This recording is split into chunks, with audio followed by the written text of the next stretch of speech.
गुनाह हो। जुमा के दिन मुबारक वक्त में मस्जिद में बैठकर गुनाह करें, इसीलिए नाद हो गया है गुनाह करना।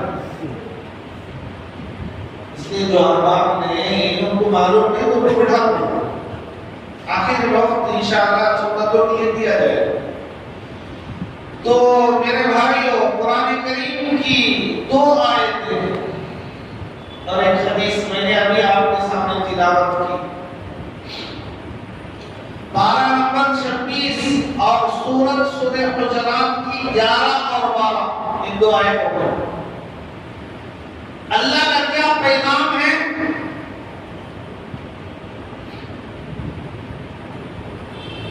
अल्लाह क्या कह रहा है?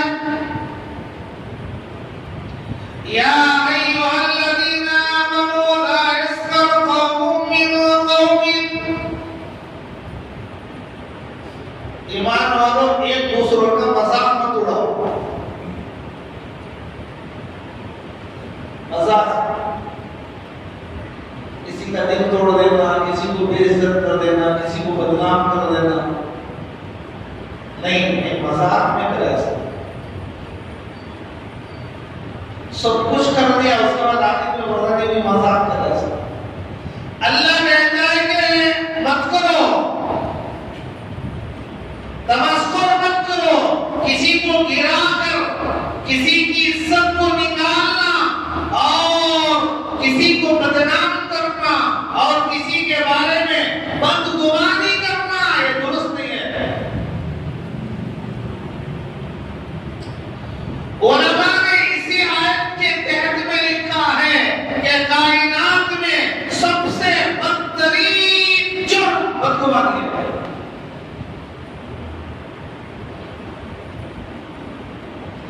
दूसरे के बारे में गलत बोलना। एक साहब आए, सलाम किए तो बहुत अच्छे तरीके से उनको मिले, वालेकुम अस्सलाम। फिर जब वहां से गए, इन्हें हैं बहुत बड़ा लगा नहीं। अरे भाई, मिलने के वक्त में उतने अच्छे अंदाज से पूरा रिस्पेक्ट, पूरी इज्जत, पूरे एहतराम के साथ मिला और उसके चंद कदम जाने के बाद उसकी बुराई।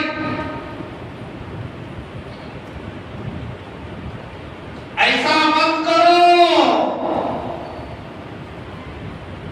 या अय्युहल्लज़ीना आमनू इज्तनिबू कसीरम मिनज़-ज़न्न, बदगुमानी मत करो, किसी को बुरा भला मत कहो। इन्नमा ज़न्न, बदगुमानी गुनाह है। ये कोई लेटर नहीं सुना हो, ये अल्लाह का कलाम सुना हो।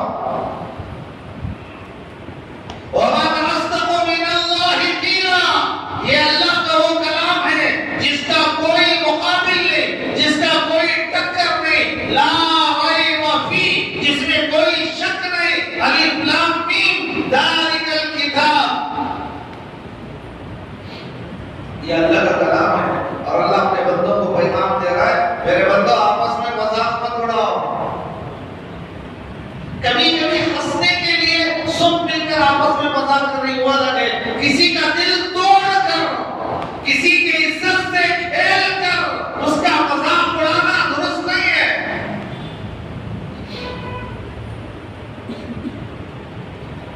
देखो, इंसान की एक बहुत बड़ी कमजोरी समझो। इंसान की सबसे बड़ी कमजोरी ये है कि वो अपने आप को अच्छा समझेगा, दूसरों को बुरा। सब बुरे, इमाम बुरा, खतीब बुरा, मुअज्जिन बुरा, मस्जिद की कमेटी बुरी, काउंसलर बुरा, सदर बुरा, जमात वाले बुरे, सब बुरे। एक अच्छा इंसान की कमजोरी है, अपने अंदर बेशुमार गुनाह गलती उसे नजर नहीं आ रही, गुनाहों में डूब गया है। सूदखोर ये है, गुनाह में मुलव्वस ये है और दूसरी की तरफ उंगली उठाता है।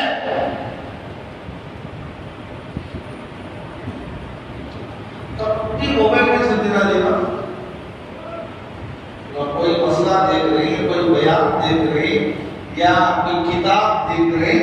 लेकिन इन्हें क्या समझ आ रहा है, क्या बोल रहा है, कब भी मोबाइल सुबह से शाम तक मोबाइल। अरे रात के 3 बजे तक तेरे घर के अंदर तेरी औलाद गुनाहों के अंदर मुलव्वस है, वहां बोलने की ताकत नहीं, और यहाँ बोल रहा है। तो बोल रहा है अपने बच्चों को,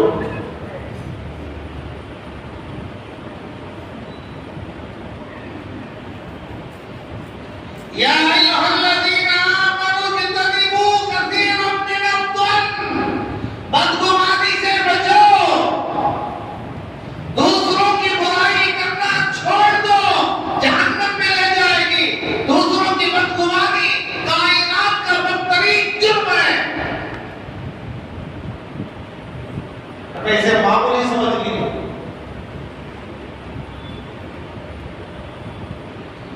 कुरान करीम में अल्लाह कहता है, ला तक़फ़ु मा लैसा लका बिही इल्म, जिस बात का आपको पक्के तरीके से इल्म ना हो उसे मत करो, छोड़ दो, उसके पीछे मत पड़ो। इन्ना समा वल बसर वल फुआदा कुल्लु उलाइका काना अन्हु मसऊला।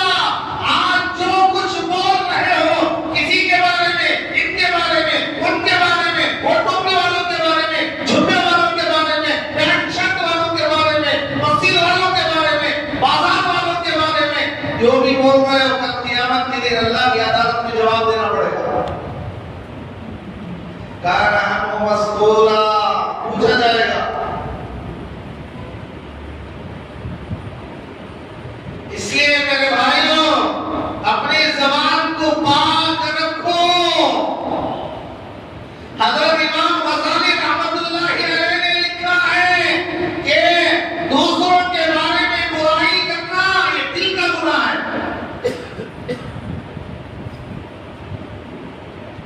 हाथ का गुनाह होता, पैर का गुनाह होता, आँखें का गुनाह होता, काना का गुनाह होता, दिमाग का गुनाह होता, ये दिल का गुनाह। दूसरे के बारे में उंगली बताना, बदगुमानी करना, क्यों? बदगुमानी जुल्म है, बदगुमानी कुफ्र है। अगर इंसान अल्लाह और अल्लाह के रसूल पर बदगुमानी करेगा तो ईमान से निकल जाएगा।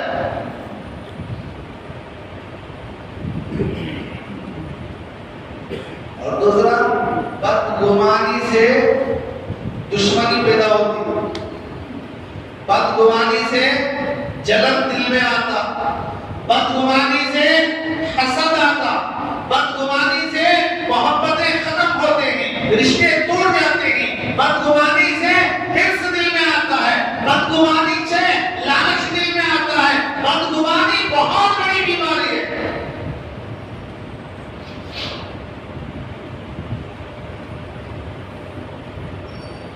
हज़रत ईसा अलैहिस्सलाम ने फरमाया, लोगों,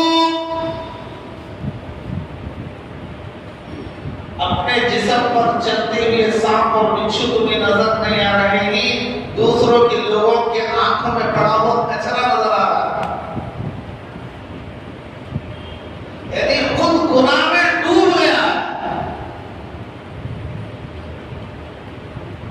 हराम हलाल की तमीज खुद नहीं कर रहा है। कौन सा हलाल है, कौन सा हराम है, खुद को मालूम नहीं, और खुद डूब चुका है गलतियों के अंदर। गलतियों के पहाड़ बन चुके हैं, गुनाह के अंबार हो चुके हैं, गुनाह में खुद मरा है और उसे अपने गुनाह नजर नहीं आ रहे। मैं बेनमाजी हूं, मैं झूठ बोलने वाला हूं, मेरा पैसा दुरुस्त नहीं, मेरी गाड़ी दुरुस्त नहीं, मेरे घर का माहौल दुरुस्त नहीं, मेरे बच्चों के किरदार अखलाक दुरुस्त नहीं, वो कुछ नजर नहीं आ रहा है, और उंगली बताएंगे तो सामने वाले को।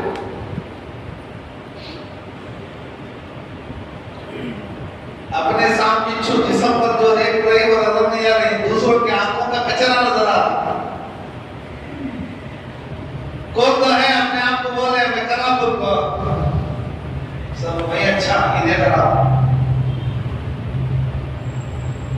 मैं अच्छा इधर खराब।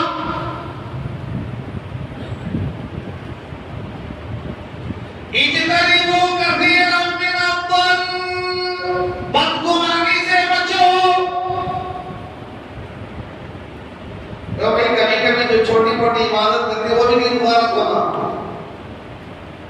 जिसकी कर रहे हो हमारे चिचा या हमारे सुसर या हमारे माँ कौन,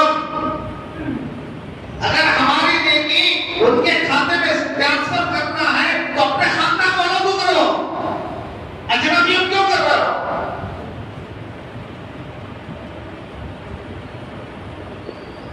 जब क़यामत के दिन इसका सवाल होगा, हमारे पास देने के लिए कुछ नहीं तो क्या मिलेगा?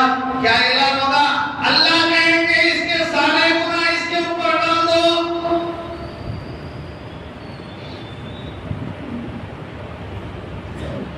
जो भी रमजान में रोजे रखा था, गर्मी के जमाने में प्यास बर्दाश्त करके, जो कुछ सदक़े फित्र दिया था, जो कुछ ज़कात दिया था, जो कुछ खैर खैरात किया था, सब दूसरे ले जा रहे, खुद के पास कुछ भी नहीं है, सब खत्म। क्यों कोई ऐसा क्यों करेगा? अकलमंद ऐसा करेगा? अल्लामा कुर्तुबी रहमतुल्लाह अलैहि ने लिखा है, मुसलमान का कत्ल करना हराम, मुसलमान की इज्जत निकालना हराम, मुसलमान के साथ बदगुमानी करना हराम। काबे की अजमत दिलों में जितनी होती है उससे ज्यादा इंसानों की अजमत अपने दिलों में होना चाहिए। काबतुल्लाह की अजमत है नहीं है? कौन मुसलमान ऐसा है जिसके दिल में अजमत नहीं होती? अजमत का मतलब ये नहीं कि उसके तागे लाकर दिल में डाल दो।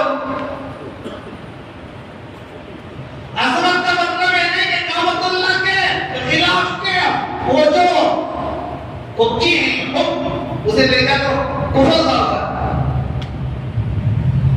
ला काबतुल्लाह के पास ये अजमत नहीं, अजमत दिल से होती है, दिल से दिखावे का नाम अजमत नहीं, मुनाफिकियत का नाम अजमत नहीं।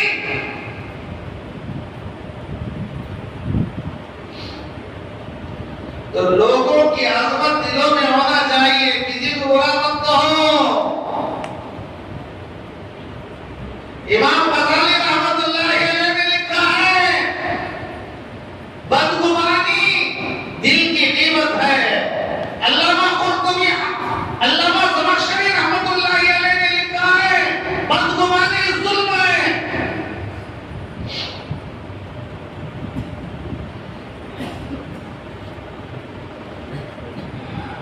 हदीस में आता है, अल्लाह के रसूल ने फरमाया, मेरी उम्मत में हमेशा 3 चीजें बाकी रहेंगी। हम सबको हुजूर की उम्मत नहीं, अरे भाई बोलो, हमें सबको हुजूर की उम्मत नहीं, फरिश्ते हमें, अल्लाह के बंदे और हुजूर की उम्मत, हमारा नबी मुहम्मदुर रसूलुल्लाह सल्लल्लाहु अलैहि वसल्लम।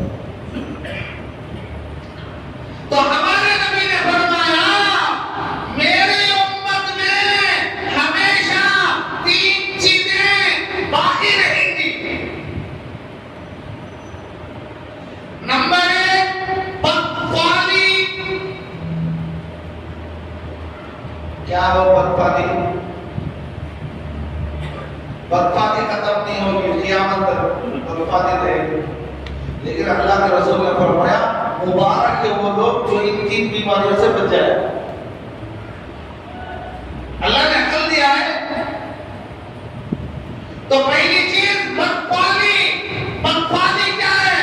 बदख्वाली ये है, ओ मुहर्रम आ गया, निकाह नहीं करेंगे, सफर का महीना आ गया, कारोबार शुरू नहीं करेंगे, हथेली में खुजली हो रही है, तलवे में खुजली हो रही है, काली पीली रास्ते से गुजर गई, वापस चला जाएगा। ये बदख्वाली है।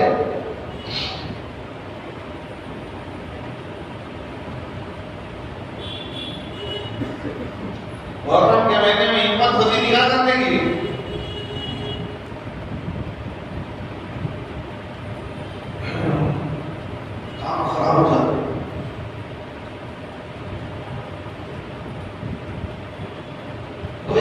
का माशाअल्लाह एक आध दो सफर में कर लो जी यार, मानते नहीं हमारे घर में, हमारे खानदान में माँ बच्चे का ज़हन खराब करेगी, बाप बच्चे का ज़हन खराब करेगा, रिश्तेदार बच्चे का ज़हन खराब करेंगे, वो तैयार जो होगा तो करने नहीं देंगे।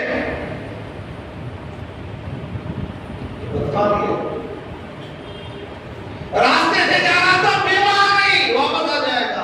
रास्ते से जा रही थी, जा रहा था, बिल्ली आ गई, वापस आ जाएगा। सूझेगा, काम नहीं होगा। जानवर से काम होने का यकीन रखना और अल्लाह से यकीन ना रखना। काम बनाने वाला कौन? बिल्ली, कुत्ता।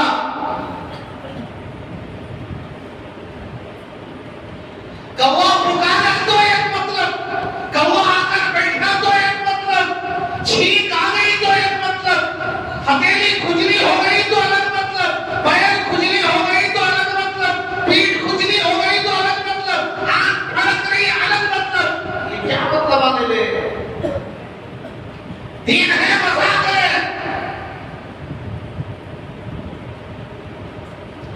मेरे भाइयों, दीन पर चलना है हमें, दीन का मजाक नहीं उड़ाना, दीन का मजाक उड़ाना ये दीन नहीं है। बिल्ली रास्ते से जाने से नफुसत नहीं आएगी, नमाज नहीं पढ़ने से नफुसत आएगी। बेनमाजी की नहौलत से नफुसत 40 तरह बच जाएगी। हदीस में ये है, ये नहीं बताया गया बिल्ली जाएगी तो काम नहीं होगा, बिल्ली जाएगी तो उसकी नफुसत 100 बच जाएगी, ये नहीं आया।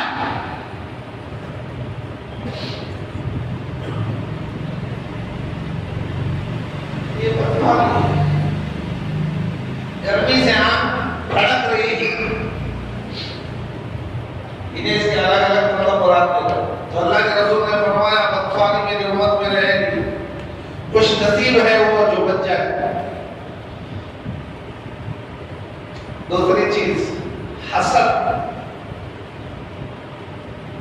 सब में हसद कुट कुट कर रहा। हसद की मिशीना मत नहीं पूरी मिशन, हसद के मिशनरी पिट्ठो जुटे, एक दूसरे से चल रहा है,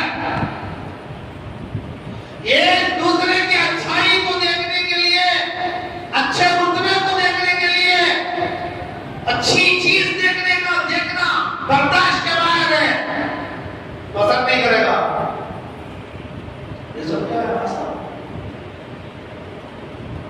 किसी आदमी को घर रखते नहीं देखेगा, वो परसों चलता क्लिक बना, चलने फिरने से गाड़ी में जाते, कार में जाते, हाथ में वॉच डालेंगे, मोबाइल, भारी मोबाइल को जेब में रखे, भारी गाड़ी में जा रहे, अच्छी कार में। ये कैसी ज़हनियत है?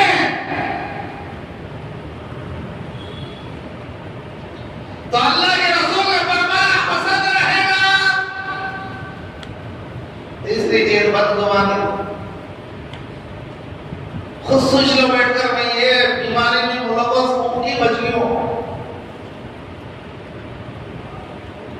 खुद आदमी बैठकर सोचे मेरा क्या हाल है, मैं दूसरे भाई के बारे में अच्छा गुमान करता हूं या बुरा गुमान करता हूं।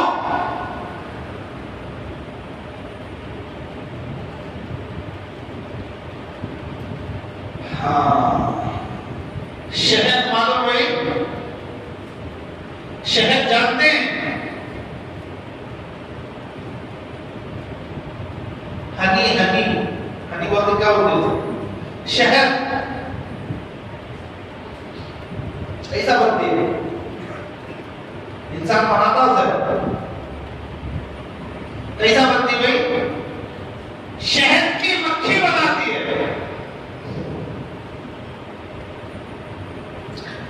उलमा ने लिखा है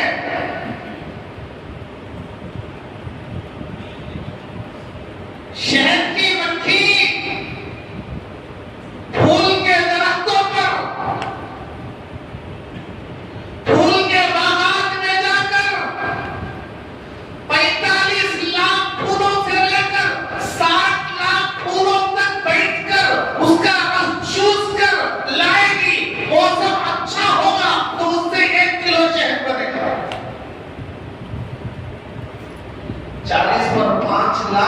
कहकर 60 लाख फूल का रस चूस कर, मौसम अच्छा है, खराब नहीं है, बारिश का नहीं है, हवा आलूद नहीं है, अच्छा शानदार क्लाइमेट है, तो 1 किलो शहद बनेगा।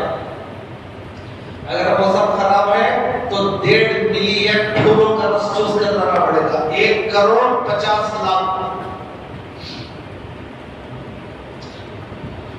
मक्खी जाएगी फूल का रस चूसने के लिए। सारे बाग में फूल है, चमन ही चमन, चमन में खुशबू ही खुशबू, फूलों में खुशबू की बदबू होगी।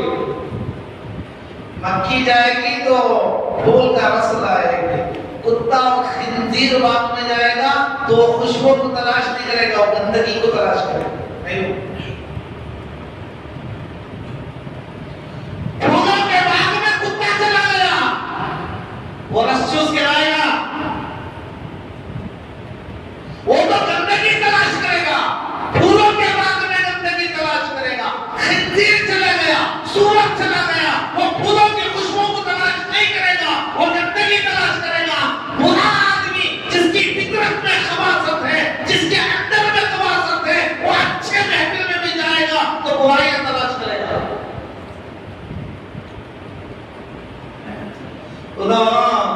उनको क्या भी काम नहीं, अरे उनको बड़े बोलते हैं, हमें शर्म आती, इन्हें क्या भी नहीं कर रहा, जुटते हैं। रात और दिन मेहनत जो कर रहे हैं, नींदों को हराम कर लिए हैं अपने ऊपर, कौम की हिफाजत के लिए, मिल्लत की हिफाजत के लिए, दीन के तहफ्फुज़ के लिए, औकाफ की हिफाजत के लिए अपनी जान, माल, तन, मन, धन की कुर्बानी दे रहे हैं, उन पर उंगलियां उड़ा रहा है। जिसके अंदर खबासत होगी वो बदगुमानी करेगा।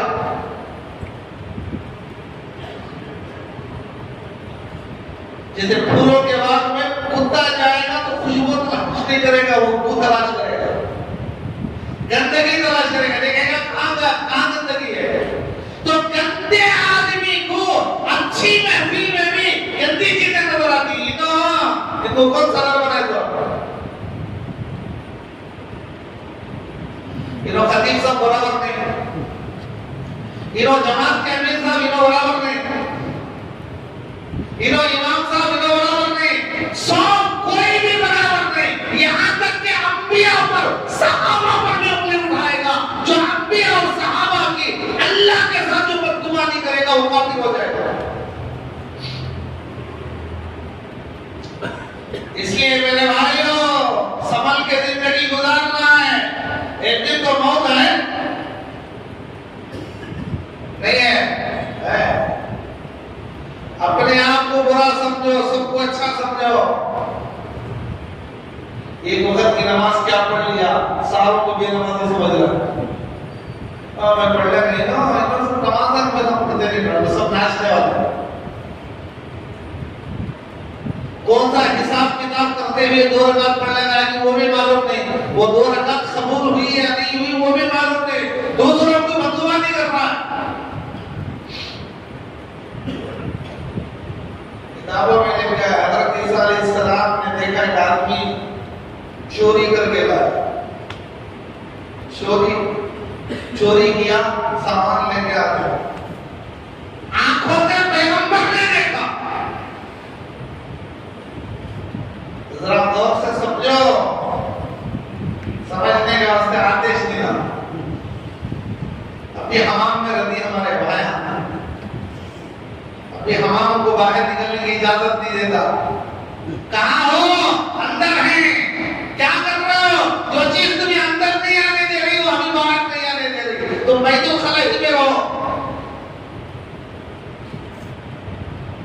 पाक माहौल नसीब ना होगा।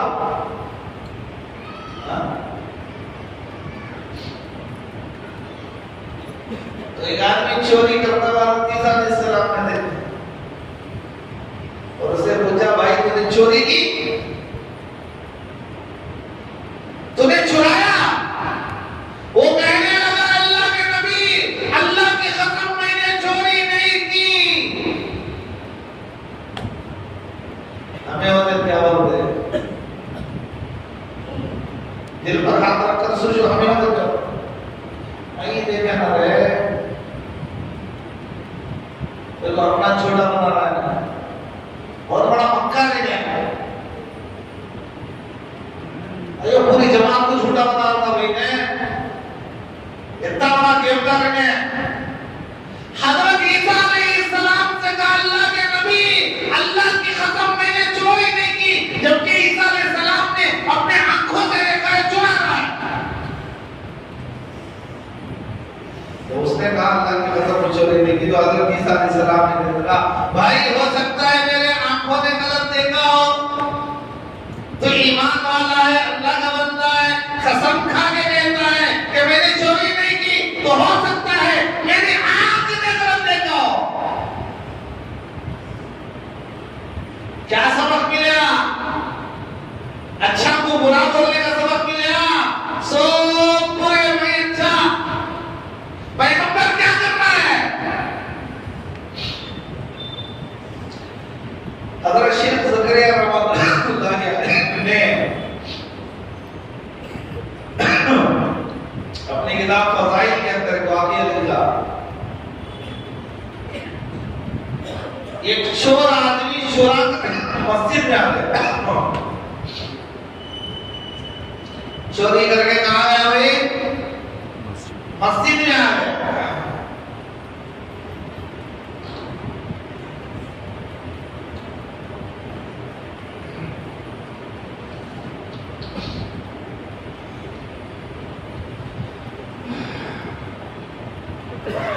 चोरी करके मस्जिद में आ गया चोर। वो करिया था, देहात था। मस्जिद के पड़ोस में जो घर था, उस बहन को पता चला एक मेहमान आया है। उसे क्या मालूम नहीं, चोर कौन है? एक मेहमान आया है, खाना पकाया, दावत की, खाना पहुंचाया, उसे खिलाया। अल्लाह के घर में एक मेहमान आया है, खिलाने के बाद कहा हजरत मेरा बच्चा बहुत बीमार है, जरा दुआ कर दो। बोल क्या? सुबह में चोर उठ के चला गया, सुबह में देखा तो बच्चा अच्छा बीमार बच्चा सेहतमंद हो गया। कहने लगी कोई अल्लाह का वली आया था जिसकी दुआ की बरकत से मेरा बच्चा सेहतमंद हो गया। उसी इलाके में एक अल्लाह वाले थे, जब उत्तर के बाद मालूम हुई तो उन्होंने कहा बहन वो अल्लाह का वली नहीं था, वो एक चोर था। तेरे बच्चे को जो सेहत मिली वो तेरे अज़मत की वजह से। तूने जो एक इंसान की अज़मत की, एहतराम किया, खाना खिलाया कि अल्लाह के घर में कोई मेहमान आया है, तेरी इस दुआ ने तेरे बच्चे की जान बचा ली, तेरे बच्चे की बीमारी को दूर कर दी। अल्लाह ने तेरे इस अज़मत करने के, इस एहतराम के सदक़े में तेरे बच्चे को सेहत दे दिया। तो मेरे भाइयों, दूसरों को बुरा भला कहना छोड़ दो, दूसरों के पीछे पड़ना छोड़ दो। कुरान कहता है कि जिस चीज का तुम्हें पक्का इल्म ना हो उसके पीछे मत पड़ो, क्योंकि जब क़यामत के दिन आंख से आंख, कान, नाक, ज़बान, दिल, इनका सवाल होगा, इनसे सवाल किया जाएगा। अल्लाह के दरबार में इनका जवाब देना पड़ेगा। लिहाजा अपनी जिंदगी को सही तरीके से गुजारो, मुसलमान बन के गुजारो।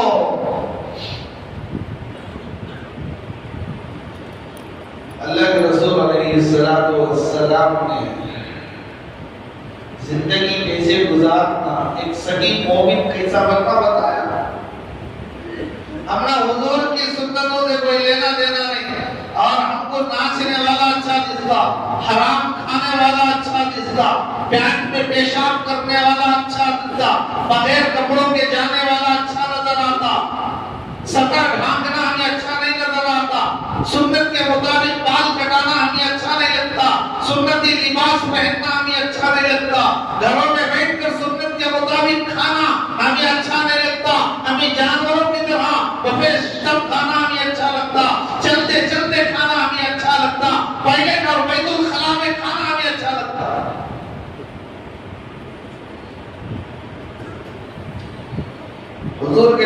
सहाबी आए, बुखारी की हदीस है, आकर कहने लगे या रसूल अल्लाह मेरे घर मेरा बच्चा हुआ, मुझे एक बेटा हुआ है, लेकिन या रसूल अल्लाह मैं गोरा हूँ, मेरी बीवी गोरी है, बच्चा काला है, तो कैसे? मैं समझता हूँ कि मेरा नहीं।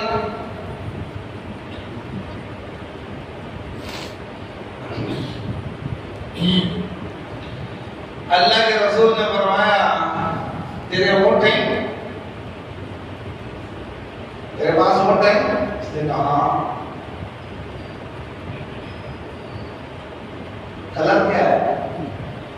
इसने कहा हमर और पूरे लाल है, उसमें किसी का कलर और है, ना ये काला माइल है, स्याही माइल है, तो ना क्या वो तेरा ऊँट है? बोला मेरा ऊँट है। सब लाल, उसका कलर क्यों चेंज हो गया? जो जानवरों का कलर चेंज कर दे वो अल्लाह इंसानों का कलर चेंज नहीं करेगा, या तेरा ही बच्चा है।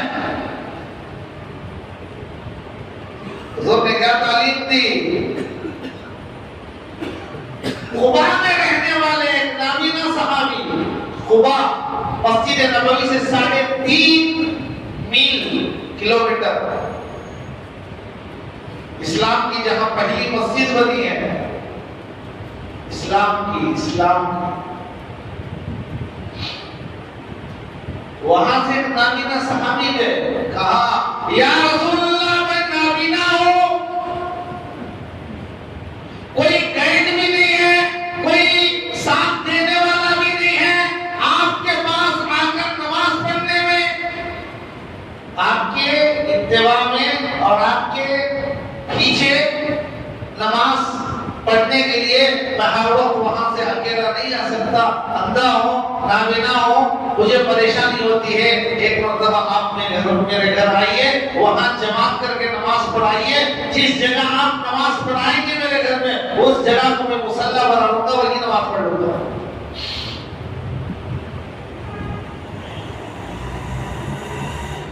आदमी को परेशानी है, नहीं आ सकता मस्जिद, तो उसे घर में पढ़ने की इजाजत है, ना भी ना है, नहीं आ सकता, और कोई लाकर छोड़ने वाला भी नहीं है। ये एक आदमी बीमार है, घर में पढ़ेगा तो आराम से खड़े होकर पढ़ेगा, मस्जिद तक चलकर आएगा तो उसे बैठकर पढ़ना पड़ेगा। उलमा ने लिखा है घर में पढ़ ले, खड़े होकर घर में पढ़ना बेहतर है, मस्जिद में अगर बैठकर पढ़ लेते दम चढ़ता।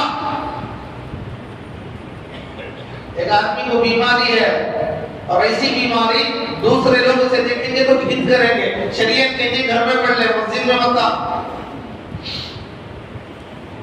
तो हुजूर गए नमाज पढ़ाने के, खुबा के जितने लोग थे सहाबा सब आ गए, उसमें एक सहाबी नहीं आए थे, तो किसी ने कहा इन्नहु मुनाफिकुन, कि वो मुनाफिक इसीलिए नहीं आया। अल्लाह के रसूल ने जब सुना तो फरमाया किसी के बारे में बुरा कहने की इजाजत नहीं है, हो सकता है कोई काम जरूरी पड़ गया हो, नबी के आने से सब का ना बस तो नहीं है, वो किसी काम से ले होंगे। तो अल्लाह के रसूल की तालीम देखो,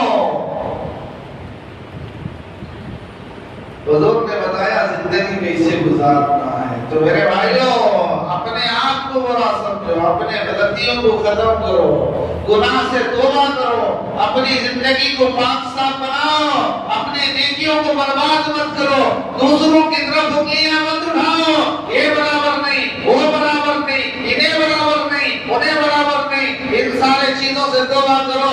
सारा बराबर कौन नहीं, खुद बराबर नहीं। अपने गलतियों की तरफ देखो, अपने कोताहियों की तरफ देखो और अपने आप को सही मुसलमान बनाकर इस दुनिया से जाने वाला बनाए। अल्लाह ताला तमाम मुस्लिम वालों पर अमल की तौफीक अता फरमाए। आखिर में मसला भी है और एक ऐलान है। ऐलान क्या है? ऐलान यह है मौजूदा जो हुकूमत है वो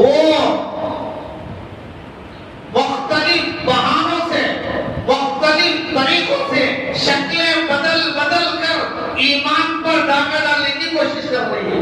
कभी तलाक, कभी निकाब, कभी पर्दा, कभी आजादी। टुकड़ा हुआ वक्फ अमलाक, ये वक्फ प्रॉपर्टी जो है, ये वक्फ प्रॉपर्टी क्या है पहले मैं समझा चुका हूं, 2 जुमा बयान हुआ है। वक्फ किसे कहते हैं, बयान तो मौजूद है, देख लो उसमें सुन लो, दूसरों के भी बहुत सारे बयान हैं, सुन लो वक्फ किसे कहते हैं। आज हमारा मिजाज नहीं है, पहले जो हमारे बड़े गुजरे हैं उनमें हर आदमी का मिजाज था अपनी शान के मुताबिक, अपनी ताकत के मुताबिक अल्लाह के लिए वक्फ करता था। वक्फ नहीं करना शर्मिंदगी थी उनके लिए। इसलिए देखो जितने बादशाह गुजरे हैं एकड़ों के वक्फ, मस्जिदों के लिए, दरगाहों के लिए, मदारिस के लिए वक्फ, वक्फ ये अल्लाह के लिए, ये अल्लाह के लिए। वक्फ का मतलब क्या, ये जमीन आज से अल्लाह के लिए, ये जगह आज से अल्लाह की मस्जिद के लिए। इसका कोई भी नफा मैं अपनी जात पर इस्तेमाल नहीं करूंगा, अल्लाह के लिए, गरीबों पर, यतीमों पर, मोहताजों पर, जरूरतमंदों पर। तो ऐसी जगहें जो दिए नहीं, हमें जो ईद की जगह देखने की हमने तौफीक नहीं हुई, हमें घर दे रहा है अपना उठाकर, ये मस्जिद छोटी पड़ रही हुई, बाजू का मिला ले, ओके अल्लाह के बंदे सर। लेकिन हमारा मिजाज इतना नहीं है।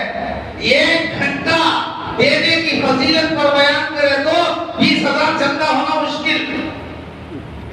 1 घंटा,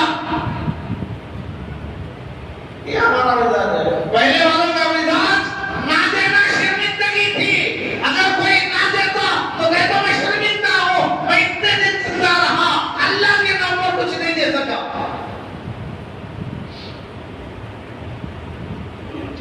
तो हमारे बड़ों ने अल्लाह के लिए जमीनों को वक्फ किया है। आज उस अल्लाह की अमानत पर, अल्लाह की प्रॉपर्टी पर, अल्लाह की चीजों पर डाकू डाका डालने की कोशिश कर रहा है। तो हमारे लिए जरूरी है, फर्ज है कि हम दिमाग में खड़े हो जाए। अरे भाई आवाज तो उठा सकते, नहीं उठा सकते, नहीं उठा सकते, आवाज उठाने जाता था डाला ले छोड़ो, क्या होने का, अरे मरना नहीं है, अरे नहीं मरना, क्या हो जाता,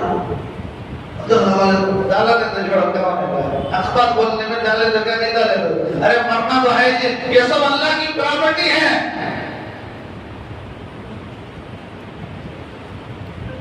तो इन तहफ्फुज़ औकाफ के बारे में, तहफ्फुज़ दीन के लिए हमारे बड़े जिनकी उम्र है 70, 80, 90 साल की उम्र वाले रात दिन मेहनत कर रहे हैं, सारे हिंदुस्तान का सफर कर रहे हैं, जगह जगह जाकर होशियार कर रहे हैं, लोगों होशियार हो जाओ, होशियार हो जाओ। 29वां इजलास हमारे शहर बेंगलोर में, शहर गुलिस्तान में, खुद्दूस साहब ईदगाह के अंदर इतवार के दिन असर से लेकर इशा तक इजलास उठा गया है। क्या करना, क्या करना भाई, हमें क्या भी तलवार ले जिद करने का नहीं है, खाली जाना, जाएंगे इंशाअल्लाह। बुध के दिन औरतों का रखे थे, इतना मजमा था, इतना मजमा था औरतों का, सारा ग्राउंड फुल। खुद सब निकल देखेंगे ना, मस्जिद के पास, गेटों के पास पूरी जगह जो पुराना नक्शा था वो सारी जगह। जब औरतों के अंदर इतनी बेदारी है, इतनी जिम्मेदारी समझकर वो आए, हालांकि औरतों को काम ज्यादा रहता घर में, पकाना करना सारी चीजें हैं, अपनी जरूरियात को आगे पीछे कर इतना बड़ा मजमा 11 से लेकर 3:30 तक मजमा कस्से बस नहीं हुआ, कोई वहां चाय का इंतजाम नहीं, खाने का इंतजाम नहीं, समय बताने के लिए हम अल्लाह के अमलाक पर, वक्त प्रॉपर्टी पर कोई अगर उंगली भी उठाता है तो हम उसे बर्दाश्त नहीं करेंगे, दीन पर आंच आने नहीं देंगे। तहफ्फुज़ ईमान के लिए और औकाफ की हिफाजत के लिए हम खड़े हुए हैं। जब उनका ईमान इतना मजबूत है तो हमारा कितना मजबूत होना चाहिए। अब रिजाल क़व्वामून अला निसा, अल्लाह ने मर्द तुमको औरत से ज्यादा मजबूत बनाया है, सरदार बनाया है, हाकिम बनाया है, बड़ा बनाया है, रुतबा ज्यादा है। इसलिए मेरे भाइयों, दूर दराज से लोग भी आ रहे, बड़े बड़े अल्लाह के वली भी आ रहे, उलमा भी आ रहे, नेक लोग भी आ रहे, सारा मजमा मिल के आ रहा है। ये साबित करना है कि हम ये बिल मंजूर नहीं है, हम इस फैसले को मानने के लिए तैयार नहीं है, तैयार नहीं है। तो हमारा जाना इस बात की अलामत है, इस बात का सबूत है कि जो फैसला हो रहा है गलत हो रहा है। लिहाजा मेरे भाइयों, जाएंगे अपने अपने महलों से गाड़ियों का इंतजाम करो। अरे ये असल चीज है भाई, बाप की बरसी में ले जाकर सुंदर का बाटल भी खुशबू फूला लेकर ले जाकर बाप की खबर को डालवा आ गया, 10,000 खर्च कर कोई सवाब मिला? खबर पर जो ले जाकर फूल संदल इतर डालकर आया, अल्लाह की कसम एक नया पैसे के बराबर उसे सवाब नहीं मिला। मिला पट्टी के हवाले कर को आ गया, जाया किया। ये पैसा ऐसे चीजों में लगा। जिनके पास गाड़ी की सहूलत नहीं है, सवारी का इंतजाम करो अपने अपने महल्ले से, अपनी अपनी तरफ से चंदा मांगने की जरूरत नहीं। लाओ जी, ये दुकान वाले 10,000 गई, गाड़ी का इंतजाम करना है। अरे भाई नहीं, ये जुल्म है। हमारे नौजवान क्या की बोले तो क्या नहीं समझाते। रमजान में खाना खिलाने के वास्ते, इफ्तारी की दावत के वास्ते टोकना दाल को इफ्तारी की पार्टी करते हैं, ये हराम है। तो गाड़ियां बना बोले तो चंदा वसूल करना नहीं, अपने जेब से डाल, अपना इंतजाम कर, खुद जाओ, खुद का पैसा लगाओ, खुद कोशिश करो, इंशाअल्लाह सवाब मिलेगा। ऐसा सवाब मिलेगा, नस्लों तक दीन बाकी रहेगा। तो मेरे भाइयों, इतवार के दिन आधा दिन, वो भी असर के बाद सारे कामा हो गए रहते हैं। क्या क्या प्रोग्राम आती है, एक इतवार आगे पीछे कर लो। हर आदमी अपनी जिम्मेदारी समझ कर, नहीं हमारे मस्जिद वाले ऐलान करेगा, मस्जिद वालों को ऐलान का इंतजार मत करो, उनके बेटे की शादी नहीं बुलाने के वास्ते। ये मस्जिद वालों का काम नहीं है, सारे मुसलमानों का। जो आदमी मुसलमान समझेगा उसकी जिम्मेदारी है कि पहुंचे। 90 साल की उम्र वाले व्हीलचेयर में असा का सहारा लेकर आ रहे हैं, हम नौजवान बाल काले, हमें शर्म से बचना चाहिए। हम अगर नहीं पहुंच सके तो हमसे बड़ा बेइज्जत कोई नहीं। इसलिए मेरे भाइयों, आप लोगों से मुअद्दबन दरखास्त है, सारे विप्लव में ऐलान हो रहा है, हर जगह ऐलान हो रहा है और वहां पूछने की दावत दी जा रही है। इसलिए मैं भी आपके पास इस ऐलान को पहुंचाया हूं, आपके कानों तक इस बात को डाला हूं। अब आपकी मर्जी, आप ये कोशिश करें कि उस एक दिन, वो भी आखिर असर के बाद से लेकर ईशा तक का वक्त आपसे मांगा जा रहा है, उसमें पूछने की कोशिश करें। जो सहूलत आप करना चाहते कर सकते ही करिए, और हमारे पास सहूलत गाड़ी का करने नहीं है तो खुद से अपने आप को खुद उस जगह ले जाने की कोशिश करें। अल्लाह ताला हम तमाम को सही बात बताने की तौफीक दे। आखिर में एक मसला सुन लो, उसके बाद सुनो। मसला ये है, एक आदमी का इंतकाल हो गया, मुंह में दांता लगाए थे, मसनूई दांत, जर्मन के, पूरे दांता निकल के झड़ गए थे। तो बेटों ने पैसे खर्च करके शानदार दांत अंदर डाले थे। अब गुस्ल का मसला पेश आया, तो क्या दांत निकाल के गुस्ल देना जरूरी है या उन्हीं दांतों के साथ गुस्ल दे देंगे तो गुस्ल हो जाएगा? भाई आगे नमाज़े जनाजा भी पढ़ना है, जनाजे की नमाज सही होने के लिए गुस्ल सही होना जरूरी है। गुस्ल नहीं होगा तो नापाक की नमाज जनाजा कैसे? तो दांतों के साथ गुस्ल देंगे तो गुस्ल हो जाएगा, या वो दांतों को निकाल कर गुस्ल देना जरूरी है? तो उलमा ने लिखा है, अगर आसानी के साथ वो दांत निकल सकते हैं तो निकाल कर गुस्ल दे दो, अगर फिट से नहीं निकाला नहीं जा सकता, जबरदस्ती करेंगे तो मय्यत को तकलीफ होगी। तो उलमा ने रखा है, लिखा है कि उन्हीं दांतों के साथ गुस्ल दे दो, गुस्ल हो जाएगा। अल्लाह हमें अमल की तौफीक अता फरमाए। सुन्नतों के लिए 5 मिनट